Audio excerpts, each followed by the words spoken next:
परवा दिवशी म्हणजे 2-3 दिवसापूर्वी मान्य विखे पाटील साहेबांनी जी उपसमितीची बैठक घेतली त्याच्यामध्ये सातारा गॅजेटबद्दल ज्या सूचना त्यांनी सन्मान्य आयुक्त साहेबांना दिल्या त्याच्याबद्दल त्यांनी दिलेल्या सूचनांबद्दल फक्त चर्चा झाली, ह्याच्यावर दुसरं काही झालं नाही।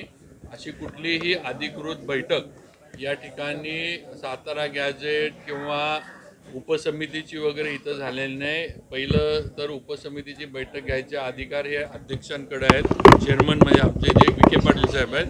त्यामुळं जे परवा दिवशी म्हणजे त्यांना 3-4 दिवसांमध्ये रिपोर्ट आयुक्तांनी पाठवावा म्हणून विखे पाटील साहेबांनी त्यांना सांगितलं होतं।